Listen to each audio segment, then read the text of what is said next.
Ce soir, dans PP News, Jean Alban nous fait découvrir la photographie de rue. La FEISAP fait transpirer plusieurs personnes à l'occasion de la rentrée sportive et zoom sur la fabrication du Kabakru. Bonsoir à tous et bienvenue dans PP News. Le samedi 27 mars 2021, à la place de la Paix au quartier Air France 1. Plusieurs coachs ont animé ce rendez-vous dédié au fitness.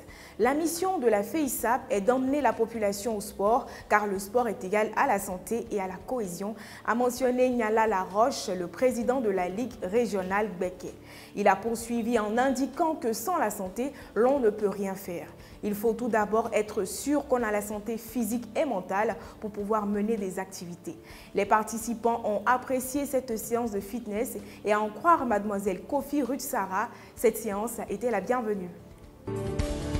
Si un jour, dans vos balades ou pendant une activité dans la rue, vous rencontrez quelqu'un qui voudrait bien vous prendre en photo, à Boaké, nous avons fait la rencontre de l'un d'entre eux. Suivez.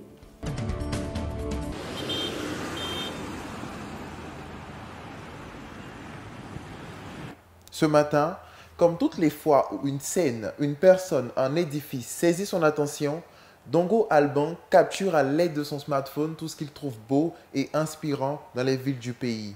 C'est la street photographie. Devant lui, deux vendeurs ambulants ont accepté de se faire prendre en photo et rester dans le catalogue de ce passionné de photographie. Rencontré à Boaké, Jean Alban nous raconte que la photographie de rue est pour lui une façon de montrer le beau visage de la ville de Boaké qui selon lui n'est pas valorisée. D'accord, la photographie de rue, elle a commencé par tout ce que d'abord je vois dans la ville de Boaké qui me plaît bien. Et aussi il faut dire que Boaké est vue par l'extérieur comme une ville barbare et une ville qui n'a pas aussi de beauté. Et pour moi, je trouvais qu'il était important pour moi de faire ressortir cette beauté qui est de la ville de Boaké et redorer aussi l'image de cette belle ville. Lorsque je poste mes images, il y a de ces commentaires qui disent que ça les plaît bien de voir que la ville de Boaké a beaucoup progressé, a un peu développé et tout.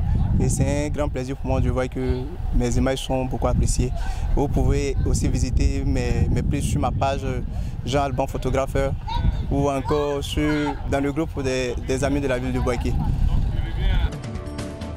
Permettre aux acteurs de la mode à Boaké de raffermir les liens, tel était l'objectif de Tio Kinaya, président des acteurs de la mode de la région du Béké, qui a organisé une séance de sport et de renforcement des capacités des mannequins. C'était à l'auberge des jeunes de Ngatakro le dimanche 28 mars 2021. Pour lui, en tant que mannequin, il est important de maintenir la forme, d'où cette séance de sport après la formation. Pour l'année 2021, le président de cette amicale prévoit faire assez de formation pour permettre aux mannequins d'avoir les rouages nécessaires pour défendre les couleurs de Boaké. L'amicale envisage également la création d'un site internet qui sera la vitrine de la mode de la région du Béké et la dernière activité sera un événement appelé la Nuit de la créativité. Vous le connaissez, une grande partie des ménages ivoiriens l'utilisent pour leurs tâches ménagères. Il s'agit du Kabakru. Comment est-il fabriqué? Rendons-nous dans l'univers des fabricants dans ce reportage.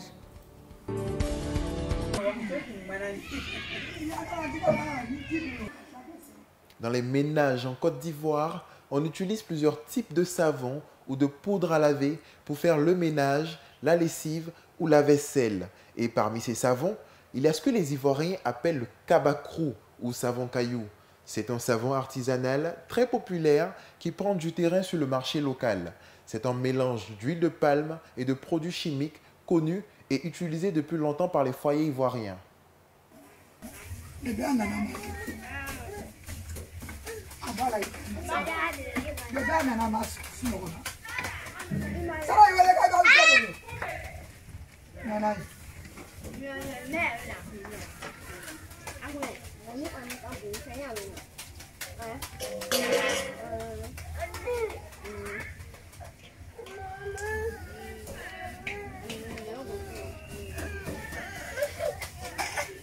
La fabrication de ce savon repose sur deux étapes.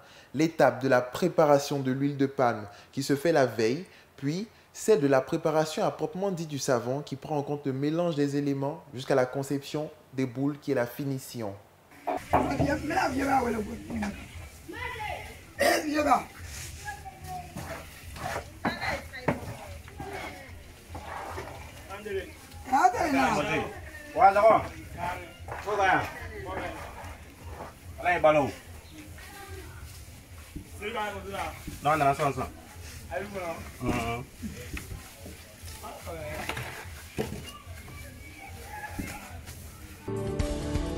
Point final à cette édition de PP News. Merci de votre fidélité. Bonsoir, cher Piment.